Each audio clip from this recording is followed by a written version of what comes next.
बातें करते हम खेतों की और उसके रखवाली की। बाग बगीचा फल फूलों और फसलों की हरियाली की। हम बीजों की बातें करते उत्तम जल संसाधन की। हम तकनीकी बातें करते फसलों के उत्पादन की। हर किसान का सपना सच हो जीवन सुखद बनाने को। गाँव-गाँव के हर आंगन का प्यारा सा ये दर्शन। कृषि दर्शन कृषि दर्शन कृषि दर्शन कृषि दर्शन कृषि दर्शन कृषि दर्शन कृषि दर्शन कृषि दर्शन। किसान भाई बहन मन जोहार। कैसे नहीं रहो रे मन बेस ही नहीं, भगवान से दुआ करत ही कि रो रे मन बेस रहब। और खास जानकारी देवे के है कि रो रे मन देखत कि कोरोना महामारी अखन खत्म नहीं हो है, से ले रो रे मन के सावधान रखत ही। और रो रे मन सावधान रहे के है और अपन साथ साथ छवन के भी सावधान रखे के है। साथे साथ देखो कि रो रे मन मास्क जरूर पिंधब, साबुन से हाथ के जरूर धोब, सैनिटाइज जरूर करब और 2 गज के जो दूरी है ओके एकदम बनाए के रखब, बरकरार रखब। से का हवे एकर से कोरोना दूर भागी और मन सुरक्षित रहब। तो अपन कार्यक्रम के आगे बढ़ाती, कार्यक्रम के आगे बढ़ाकर पहले चलू रौरमन के हम दिखा थी जानकारी दिवा थी कृषि समाचार कर। नमस्कार, कृषि समाचार में आपका स्वागत है। मैं हूं अर्चना। आइए देखते हैं आज कृषि समाचार में क्या है खास। केंद्र प्रायोजित प्रधानमंत्री मत्स्य संपदा योजना से मत्स्य पालक हो रहे हैं लाभान्वित। पशुपालक रखे पशुओं के प्राथमिक उपचार का ज्ञान। छोटे भूभाग में जुताई के लिए उत्तम है मिनी पावर बीडर। मछली पालकों के लिए केंद्र सरकार की एक योजना है प्रधानमंत्री मत्स्य संपदा योजना। इस योजना के तहत मत्स्य पालकों को उनके इस्तेमाल की आवश्यक सामग्री जैसे नाव जाल, हेचरी, तालाब आइस बॉक्स इत्यादि सामान मुहैया कराई जाती है। इसके अलावा किसान क्रेडिट कार्ड के माध्यम से मत्स्य पालकों को ऋण भी मुहैया कराया जाता है। मत्स्य पालकों का कारोबार आगे बढ़ सके, इसके लिए मत्स्य पालक संगठन बनाकर उन्हें उपयुक्त संसाधन मुहैया कराए जाते हैं। हमारे पशु विशेषज्ञों का मानना है कि पशुपालक मित्रों को पशुओं के प्राथमिक उपचार का ज्ञान होना चाहिए। जैसे पशु यदि बीमार हो तो उसका तापमान लेना, लक्षणों को देखकर बीमारी का अनुमान लगाना, घाव पर मक्खी बैठने नहीं देना, उस पर मरहम पट्टी करना इत्यादि। प्राथमिक उपचार का ज्ञान होने से आकस्मिक समय में या डॉक्टर के आने से पहले पशुपालक अपने बीमार पशु का इलाज कर सकता है, उसे बचा सकता है। सब्जियों की खेती करने वाले किसान आने वाले समय में बरसाती टमाटर की बुआई कर सकते हैं। इस समय टमाटर की बेहतर पैदावार के लिए रोहित 2 नामक उन्नत प्रभेद की बुआई करना अच्छा होगा। वैज्ञानिक विधियों को अपनाकर तथा पॉली हाउस में टमाटर की खेती करना अभी लाभप्रद होगा। मधुमक्खियों द्वारा पर परागन की प्रक्रिया बहुत बेहतर तरीके से होती है, जिससे फसलों का उत्पादन अच्छी मात्रा में होता है। हमारे कृषि विशेषज्ञों की सलाह है कि दलहनी, तेलहनी या सब्जी फसलों के साथ मधुमक्खी पालन करें तो अच्छा लाभ प्राप्त किया जा सकता है।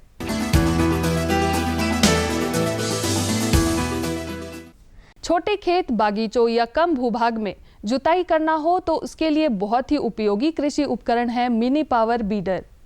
मोटर चालित यह मिनी पावर बीडर बहुत ही कम समय में खेत को बुआई के लिए तैयार कर देता है।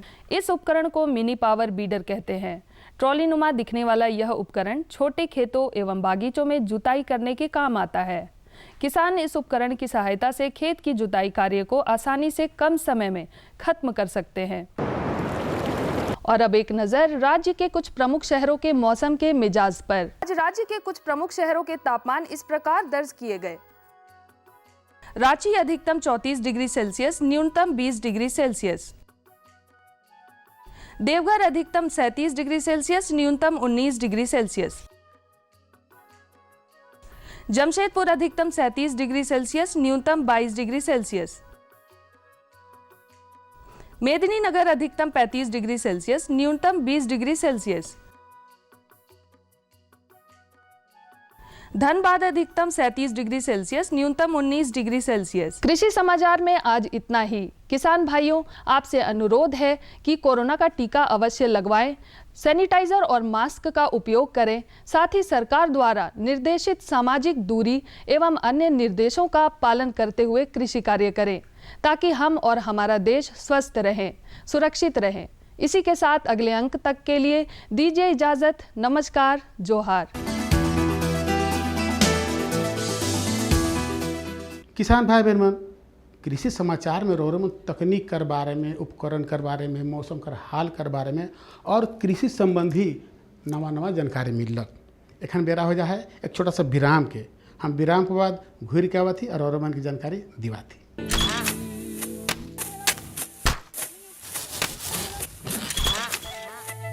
भारत एक कृषि प्रधान देश है।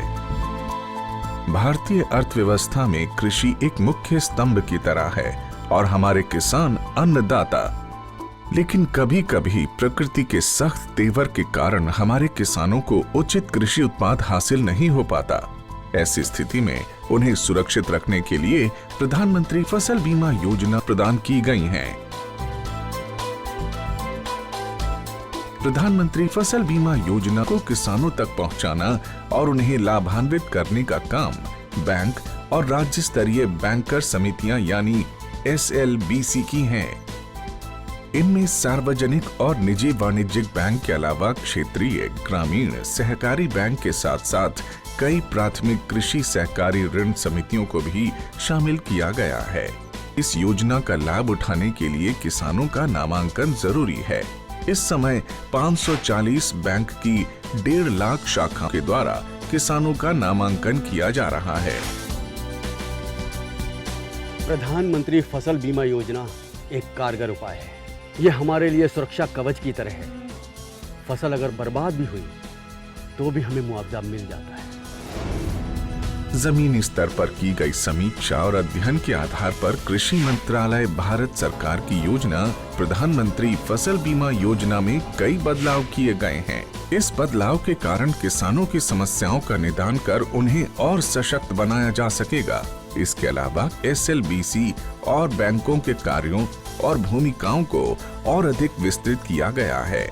इसके अंतर्गत प्रधानमंत्री फसल बीमा योजना में किसानों का नामांकन अब उनकी इच्छा पर निर्भर है। वो नामांकन के लिए स्वतंत्र हैं। योजना के बेहतर कार्यान्वयन के लिए बैंकों के कार्यों में किसान अकाउंट के दावे का निपटान, ऋणी किसानों का प्रीमियम काटना और गैर ऋणी किसानों से प्रीमियम जमा करवाकर बीमा कंपनी को भेजना, राष्ट्रीय फसल बीमा पोर्टल पर किसानों के विवरण की अपलोडिंग, फसल हानि की समीक्षा को सुनिश्चित करना और किसानों की फसल हानि की सूचना बीमा कंपनी तक पहुंचाने का काम भी बैंकों के द्वारा ही किया जाएगा। इसी प्रकार योजना को क्रियान्वित करने वाले बैंक योजना से संबंधित विशेष जागरूकता अभियान को समय समय पर ऋणी और गैर ऋणी किसानों के लिए आयोजित करेंगे। ऋणी किसानों को योजना में भाग लेने के लिए उन्हें कॉल या SMS के द्वारा भी संपर्क और सूचित किया जाएगा। नामांकन की सुविधा के लिए जन धन खाता या बचत खाते का होना जरूरी है। गैर ऋणी किसानों का बैंक में खाता मौजूद नहीं है तो पहले उनका बचत खाता खोलकर सभी सुविधाएं दी जाएंगी। बैंक की शाखाओं को घोषणा पत्र की हार्ड और सॉफ्ट कॉपी को भविष्य में पत्राचार के लिए संभाल कर रखना होगा और उसकी एक कॉपी या एक्नॉलेजमेंट किसान के हवाले किया जाएगा। नामांकन के लिए कट ऑफ डेट से 2 दिन पहले तक बीमा के लिए फसल का नाम बदलने का प्रावधान होगा। बैंक की शाखाएं नेशनल क्रॉप इंश्योरेंस पोर्टल पर सभी विवरण भी दर्ज करेंगी। सभी किसानों और विशेष ऋणी किसानों के आधार नंबर को जांचकर बैंक द्वारा अपडेट किया जाएगा। राज्य और जिला अधिकारी, संबंधित एजेंसी और बीमा कंपनी के समक्ष किसानों को शिकायतों की सुविधा प्रदान करने का काम भी बैंकों के द्वारा किया जाएगा। SLBC बैंकों के लिए स्थापित एक शीर्ष संस्था है। यह संस्था राज्य सरकार और भारत सरकार के साथ समन्वय स्थापित कर सदस्य बैंकों के द्वारा प्रधानमंत्री फसल बीमा योजना को क्रियान्वित कर भारत के किसानों को सशक्त करने का काम कर रही है। और उसका सीधा लाभ हमारे देश के किसानों तक पहुंचाया जा रहा है। सशक्त किसान, देश की शान। तो चलो विराम के बाद रौरे में के फिर स्वागत है। तो जानकारी दिवा थी कि खरीफ कर मौसम में धान में लगे वाला रोग और उकर प्रबंधन कर बारे में। भाई तो बहुत बड़ बात है कि रौरे में धान कर खेती करे रहता है, मेहनत से उकर में रोग लग जाए तो किसान भाई बहन मन के बहुत नुकसान होला। तो से ले चलू सीधे चला थी अपन विशेषज्ञ के पास और उनकर से जानकारी लेवा थी। किसान अभी खरीफ फसलों की बुआई और रोपाई के काम में लगे हैं। झारखंड में भी अभी किसान बड़े पैमाने पर धान की खेती में जुटे हुए हैं। धान की खेती के लिए किसानों को कृषि तकनीक का ज्ञान होना जरूरी होता है। किसान भाइयों, हमारे प्रदेश झारखंड में धान की खेती वृहद पैमाने पर की जाती है। ऐसे में अच्छी उपज प्राप्त करने के लिए कीट एवं रोग प्रबंधन सही तरीके से करना बेहद आवश्यक है। इसी कड़ी में आज हम मौजूद हैं कृषि विज्ञान केंद्र मांडू रामगढ़ में और हम बातचीत करेंगे कि खरीफ के मौसम में धान के फसल में कीट एवं रोग प्रबंधन किस प्रकार से करें। इस विषय पर जानकारी देने के लिए हमारे साथ जुड़ रहे हैं डॉक्टर दुष्यंत राघव जी। सर, बहुत बहुत स्वागत है आपका हमारे इस कार्यक्रम में। जोहार किसान भाइयों को मेरी भी। सर, सबसे पहले तो हम आपसे ये जानना चाहेंगे कि अभी के मौसम में कौन कौन से कीट व्याधि हैं जो धान की फसल में लग जाते हैं। बहुत महत्वपूर्ण सवाल है किसान भाइयों। अभी चूँकि धान में बिचड़ा गिराने का समय आ चुका है, तो जो भी धान में कीड़े लगते हैं उन कीड़ों का नियंत्रण हम लोग जो बिचड़ा गिराते हैं उसी समय से हमको करना होगा। तो सबसे पहले हम लोग जिस स्थान को चुने नर्सरी के लिए, वो साफ़ सुथरा हमारा जगह हो और ऐसी जगह हो जहाँ पहले कभी इस नर्सरी में कीड़े न लगे हों, कोई उसमें कीड़ा न लगा हो पुरानी फसल में, साफ़ सफाई हो। और बेहतर होगा कि बरसात शुरू होने से पहले एक बार उस जो नर्सरी जहाँ हमें करनी है उस जगह की हम लोग गर्मी में जुताई कर दें। जुताई करने से क्या होगा कि उसमें जो भी कीड़े के अंडे हैं और जो भी उसमें बैक्टीरिया या वायरस हैं जो हमारे फसलों को या धान की किस्म को बीमारी फैलाने में सहायक होते हैं, वो कम हो जाएंगे और जो बचेंगे भी तो वो नष्ट हो जाएंगे। उसके बाद बात आती है कि नर्सरी में हम लोग कौन कौन से कीड़े हैं और उनका कैसे हम लोग कंट्रोल करें, कैसे उनका हम लोग नियंत्रण करें। तो ये बहुत महत्वपूर्ण सवाल है। किसान भाइयों, एक बात का ध्यान रखें, नर्सरी में सबसे पहले जो कीड़ा लगता है वो लगता है नर्सरी में पत्ती खाने वाला, जो हमारा जिसको हम लोग बोलते हैं पत्ती लपेटक।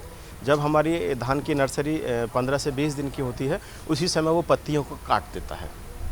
और दूसरा उसमें जो कीड़ा लगता है तना बेधक, धान का तना बेधक। वो धान का तना बेधक का जो मादा है वो उसमें अंडे देती है और जैसे ही इसको हम लोग रोपाई करते हैं उस समय रोपाई करने के 10 से 15 दिन के अंदर खेत में आपने देखा होगा धान के बिचड़े सूख के मर जाते हैं और गाभे से खींचने से गाभा आसानी से खींच के चला आता है। तो ये दो मुख्य कीड़े हैं जो हमारे नर्सरी में लगते हैं। धान की खेती के लिए ये भी आवश्यक है कि फसल को बीमारी और रोगों के साथ साथ कीटों से बचाएं।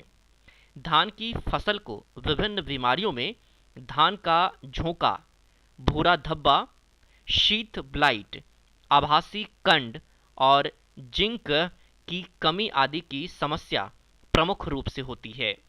एक और बीमारी की अगर हम लोग बात करें तो धान पे ब्लास्ट जो लगता है उसका भी इसी समय निदान आवश्यक है। तो इन तीनों के लिए सर्वप्रथम हम लोग जो भी किस्म लगाएं, सबसे पहले तो रोगरोधी किस्म हम लोग बीज खरीदें कि हमारा बीज स्वस्थ हो और उसमें कहीं से भी कटा हुआ ना हो, कोई उसमें कीड़े का प्रकोप ना हो। और किसी प्रमाणित संस्था से हम लोग बीज खरीदें। बीज खरीदते समय उसका बिल हम लोग अवश्य लें और जो पैकेट हम लोग खरीदें उस पैकेट पे देखें कि इसकी अंकुरण क्षमता कितनी है और ये कितने दिन तक वैलिड है। उसके बाद जब हम लोग नर्सरी डालने के लिए उस बीज को अपने खेत में लाएं तो सर्वप्रथम उसका बीज उपचार करें। बीज उपचार के लिए हम लोग 2 दवाओं का इस्तेमाल करें। नंबर 1 इमिडाक्लोपिड। इमिडाक्लोपिड क्या है कि जो नर्सरी में 20 से 25 दिन तक जो चूसने वाले जो भी कीड़े लगते हैं उनका ये बहुत आसानी से ये नियंत्रण कर सकती है। तो इस इमिडाक्लोपिड को हम लोग 2 ml 1 किलोग्राम अगर बीज दर के हिसाब से अगर इसका हम लोग बीज के ऊपर पतली परत अगर हम लोग चढ़ा देंगे तो बहुत बेहतरीन इसका कार्य रहेगा। इसी के साथ साथ एक और दवा आती है जिसको हम लोग बोलते हैं कार्बेंडाजिम। कार्बेंडाजिम का भी हम लोग 3 ग्राम 1 किलो बीज के लिए इसको बीज उपचार के रूप में इस्तेमाल करें। तो प्रारंभिक अवस्था में अंकुरण के समय जो भी उसमें कीड़े हैं उनका नियंत्रण बहुत आसानी से हम लोग कर सकते हैं। कृषि जानकार कहते हैं कि किसान महंगे बीज, खाद इस्तेमाल कर धान की खेती करते हैं। ऐसे में सही प्रबंधन ना होने से कीट और रोगों से काफी नुकसान उठाना पड़ता है। लिहाजा सही समय पर इनका प्रबंधन कर नुकसान से फसल को बचाया जा सकता है। अगर हम लोग बीज उपचार नहीं कर पाते हैं तो हम लोग क्या करें, कादो करते समय, बीज डालते समय 10 ग्राम फिप्रोनिल ग्रेन्यूल्स जो रीजेंट के नाम से आता है, या काटा हाइड्रोक्लोराइड जो दानेदार कीटनाशक है, उसका 10 ग्राम प्रति मीटर स्क्वायर जो नर्सरी हम लोग लगाते हैं। अगर मान लीजिए 10 मीटर स्क्वायर में हम लोग नर्सरी लगाते हैं तो उसमें 100 ग्राम दवा, 1 मीटर स्क्वायर में 10 ग्राम दानेदार दवा हम लोग अगर डाल देंगे तो नर्सरी के दौरान उसमें तना बेधक, पत्ती लपेटक, चूसने वाले कीड़ों को हम लोग पूरी तरीके से फसल को स्वस्थ रख सकते हैं। और अगर 15 से 20 दिन की अवस्था में अगर नर्सरी में कोई बीमारी आती है तो उस समय हम लोग जो ब्लू कॉपर है, कॉपर ऑक्सीक्लोराइड के नाम से जो दवा आती है, उसका अगर हम लोग 2 ग्राम 1 लीटर पानी में घोल बनाकर अगर छिड़काव करेंगे तो उस फसल को हम लोग बीमारी और कीड़ों से मुक्त कर सकते हैं। सर, अभी आपने बताया रोग रोधी किस्मों का चयन के बारे में, तो कौन कौन से ऐसे रोग रोधी किस्म हैं धान के जो किसान भाई हमारे चयन कर सकते हैं? हाँ, रोग रोधी किस्म में मुख्यतः हमारे पास जो यहाँ झारखंड के मिट्टी में जो उपलब्ध हैं, हमारे झारखंड में जो हमारी रिसर्च की शोध के द्वारा जो भारतीय कृषि अनुसंधान संस्थान या कृषि विश्वविद्यालय ने कुछ किस्में निकाली हैं, उसमें जैसे कि IR64 DRT1 जो कि जिसमें सूखा सहन करने की क्षमता भी अधिक है और बेहतर उपज कर देने की क्षमता भी है। इसके साथ आती है हमारी ललाट, और उसके साथ आती है हमारी अभिषेक, उसके साथ आती है हमारी MTU 1010, उसके साथ हमारी आती है एक और वैरायटी है जो स्वर्ण श्रेया है, जो हमारे ICR पटना के द्वारा निकाली गई है। और MTU 1010 के साथ साथ अगर हम लोग लगाना चाहते हैं तो सहभागी जो किस्म है उसको भी हम लोग पसंद कर सकते हैं। तो ये किस्में ऐसी हैं जिनका बाज़ार में मूल्य भी कम है और हमारे झारखंड की मिट्टी के अनुसार ये पहचान करके इनका शोध किया गया है। तो अगर इन किस्मों को किसान बढ़ावा देंगे तो इनमें हमारी फसलों में बेहतर उत्पादन देने की क्षमता है। तो चलो अपन कार्यक्रम के और आगे बढ़ा थी और दूसर जानकारी को और चला थी। तो दूसर जानकारी है कि बरसात कर मौसम में शुक्र में होने वाला रोग और प्रबंधन कर बारे में ये तो भाई बहुत ज़रूरी है जानना कि जब हम शुक्र पालन करत हैं वो मान ले बहुत खास बात है। तो चलो सीधे चलत ही हमरे अपन विशेषज्ञ के पास और उनकर से जानकारी लेवा थी। जो किसान भाई शुक्र पालन करते हैं, खासकर बरसात में उसकी देखभाल कैसे करें, इस विषय पर जानकारी देने के लिए हमारे साथ मौजूद है भारतीय कृषि अनुसंधान केंद्र पलांडू के प्रधान वैज्ञानिक डॉक्टर BK झा जी। उनसे जानते हैं कि कैसे बरसात में आप शुक्रों का देखभाल कर सकते हैं। सर, हमारे इस कार्यक्रम में स्वागत है। किसान भाइयों जोहार। जो किसान भाई शुक्र पालन करते हैं, जो कि खास बरसात का मौसम आ गया है, तो उसकी देखभाल वो कैसे करें? किसान भाइयों, खास करके अगर आप शुक्र व्यवसाय से जुड़े हुए हैं तो सबसे बड़ी बात क्या है, बरसात के दिन में खास करके आप देखेंगे इसमें जो हमारी शुक्रें होती हैं तो उसमें हमारा वातावरण में भी और जहाँ वो घर में रहते हैं, आप जहाँ उनको रखते हैं, तो वहाँ पर निश्चित तौर पे नमी की मात्रा ज़्यादा हो जाती है और उसमें विभिन्न तरह के रोग और कीटाणुओं का प्रकोप का प्रश्न उठ जाता है। तो उसमें क्या है, खास करके आप उसके जो जगह हैं उसको नियमित सफाई आप करते रहें, साथ में जैसे कि फिनाइल से भी उसकी सरफेस की जो है सफाई करें, हवादार रखें और उसमें कोशिश करें कि जो जैसे उसके मलमूत्र आते हैं तो उसको तुरंत उसकी सफाई कर दें नियमित ढंग से, ताकि उसमें क्या है कि घर के अंदर का जो वातावरण रहे वो स्वच्छ रहे, हवादार रहे और उसमें कोई भी कीटाणुओं का प्रकोप जो है वो ना हो सके।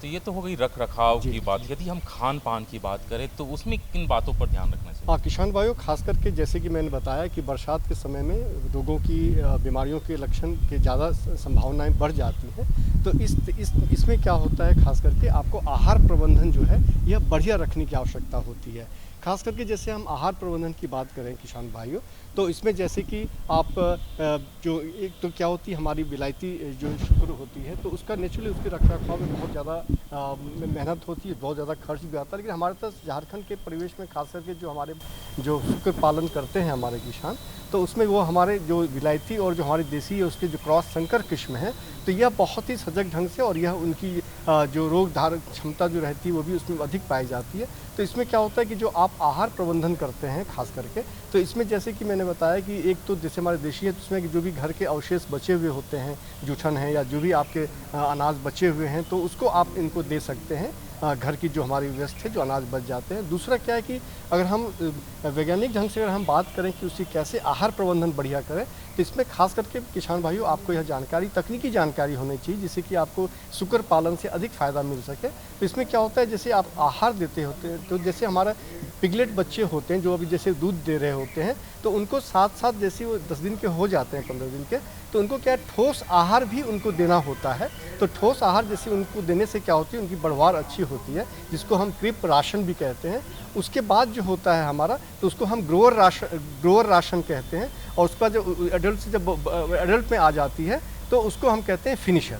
तो इसमें खास करके जो होता है, इसमें जैसे कि आपकी ये बादाम मक्का है या बादाम है या फिर आपकी चोकर है या मछली के चूर्ण है या नमक है या लवण मिक्सचर है, तो इन सबों की मात्रा खास करके जो हमारी क्रिप में होती है, तो उसमें जैसे 60% की मात्रा जो होती है हमारी मक्का की होती है। उसी तरह से हमारे अगर हमारा ये ग्रोअर है तो उसमें 64% और जैसे फिनिशर 60। तो कहने का मतलब जो हमारा ग्रोअर पीरियड का जो हमारा अंश होता है, तो उसमें हमें ज़्यादा इन सभी चीज़ों को देने की आवश्यकता हो जाती है, जो मैंने कहा संतुलित आहार की बात। तो इस तरह से अगर आप अपने और एक मोटा मोटी आप यह रखें किसान भाइयों, खास करके जैसे कि आपका एक व्यस्त शुक्र है, तो यह जो है अनाज जो है एक पूरे दिन भर में 3 किलो खाता है। तो इस हिसाब से आप उनको अगर संपूर्ण अगर पोषक आहार प्रबंधन आप अगर अच्छे ढंग से कर रहे होते हैं, तो निश्चित तौर पे उनका जो है आपका बढ़वार भी अच्छी होगी। और जो हम शुद्ध लाभ की बात करते हैं, तो आपको कम समय में जो है इनकी जो बॉडी वेट ग्रोथ होता है, ताकि वो पिगलेट के हिसाब से आप अगर बेचना चाह रहे हैं उससे, या फिर आपका मीट पर्पस कलिंग पर्पस से लिए आप कर रहे होते हैं, तो दोनों में आपको मुनाफा जो है ज़्यादा होता है। और ख़ास करके जैसे बरसात के समय में हम बात कर रहे हैं रख रखाव की, इसमें क्या है कि टीकाकरण भी जो है आपको साल में एक बार जो है वो ज़रूर करा लेना चाहिए। तो इससे क्या होती है, हमारी पशुएं जो होती हैं आपकी शुक्र, उसमें कोई रोग आने की क्षमता नहीं होती, कोई ज़्यादा संभावना नहीं होती। खास करके बरसात दिनों में वो टीकाकरण से आपको बहुत बड़ा फ़ायदा उसमें मिल जाता है। तो बरसात में रोग की यदि बात करें तो किस तरह का रोग लगने की संभावना होती है? शुक्र में खास करके जैसे मैंने बताया कि अभी जैसे इसमें कि कॉक्सिडियोसिस करके बीमारी होती है, तो वह इसका प्रकोप इसमें होता है, जो कि डिसेंट्री के रूप में भी होती है। और साथ में जैसे कि इसमें है कि इसमें स्वाइन फ्लू का भी जो है वो भी इसमें असर आता है। तो इसके लिए क्या है कि आप जो हमारे वेटरनियन हैं उनसे आप सलाह लें और उसके अनुसार जो है उस पर आप उनसे तकनीकी और जो उसकी सलाह मशवरा लेने के बाद ही पशुओं को जो है उसकी आप ये करें। लेकिन टीकाकरण आप अगर कर लेते हैं तो यह आपको बहुत से रोगों से मतलब लड़ने की क्षमता बढ़ जाती है शुक्रों में। इससे आपकी जो शुक्र पालन से जो आपको मुनाफा है वो आपको अधिक होंगे। तो शुक्र के जो छौने होते हैं, जो बच्चे होते हैं, क्या उनमें भी रोग लगने की संभावना होती है? बिल्कुल बिल्कुल बिल्कुल। खास करके जो हमारे जैसे कि जो शुक्र पालन आप करते हैं किसान भाइयों, तो जैसे वो शुक्र पैदा लेता है तो उस समय निश्चित तौर पे ज़्यादा देख रेख की आवश्यकता हो जाती है। और उसमें चूँकि यह अभी नवजात रहता है, जिसको जैसे मैंने कहा कि 10 से 15 दिन का जो समय होता है ये बहुत ही क्रिटिकल होता है। तो इसमें जैसे मैंने कहा कि उसकी रख रखाई और उसमें पोषक जैसे इसके दूध के अलावा भी इसको आप अगर ठोस आहार देना प्रारंभ कर दें, तो इसमें क्या है रोग से लड़ने की क्षमता बढ़ जाती है शुक्रों में, ताकि इससे क्या है कि आपकी जो मोर्टेलिटी होती है वो कम होती है। हाँ किसान भाई, खास करके जब हम शुक्र पालन की बात कर रहे होते हैं तो हमारे झारखंड के प्रदेश में हमारे मैक्सिमम जो है जो ट्राइबल क्षेत्र हैं, तो उसमें क्या है शुक्र पालन जो है यह आपके लिए काफ़ी लाभदायक होता है। जैसे मैंने आपको कहा कि इसमें आप विलायती किस्म ना लें, जैसे हमारे बिरसा कृषि विश्वविद्यालय से जो प्रजातियाँ विकसित हैं, तो उसमें क्या है कि वो यह है कि विलायती और हमारी देसी की क्रॉस है, तो यह हमारे वातावरण में बहुत अच्छे ढंग से पालन और प्रदर्शन हो जाती है। इसलिए आप इन ब्रीडों को जो है आप अधिक से आप ज़्यादा करें, ताकि आपकी जो है आर्थिकी जो है, और सबसे बड़ी बात जैसे मैंने कहा कि इसके पालन से क्या है कि आपके घर के जो भी वेस्टेज भी हो रहे हैं या जो भी आपकी आमदनी का है, तो इससे सुकर पालन से आपको आपके कृषि के व्यवसाय में आपको मुनाफा मिलेगा। तो बताओ ये दुई जानकारी कैसे लागलक? बेस है नहीं तो भाई इसने जानकारी तुम रौरे मन के देवी ला और कही ला कि अगर रौठिन कैसन जानकारी है से ले पता का तो लिखे पड़ी नहीं। पता है कार्यक्रम कृषि दर्शन द्वारा केंद्र निदेशक दूरदर्शन केंद्र रांतू रोड रांची और पिन कोड संख्या जरूर लिखा भाई। पिन कोड संख्या है 834001। तो जाए कर आगे एगो और जानकारी दे देवा थी कि किसान भाई बहन कहे ना कि भाई देखो हमारी कार्यक्रम जो पसंदीदा कार्यक्रम है कृषि दर्शन छूट गलक, अब हम जानकारी कहाँ से पाब? तो चिंता कर बात न के रौरेमन मोबाइल के यूट्यूब में फेसबुक में जाए के जानकारी पाए सकीला। तो आज रौरेमन इजाज़त दो मकिल यहे दिना और यहे बेरा नवा जानकारी के साथ और उपस्थित होब। तब तक इजाज़त दो। नमस्कार, जोहार। हम बीजों की बातें करते उत्तम जल संसाधन की, हम तकनीकी बातें करते फसलों के उत्पादन की। हर किसान का सपना सच हो जीवन सुखद बनाने को, गाँव-गाँव के हर आंगन का प्यारा सा ये दर्शन। कृषि दर्शन कृषि दर्शन कृषि दर्शन कृषि दर्शन कृषि दर्शन कृषि दर्शन कृषि दर्शन कृषि दर्शन।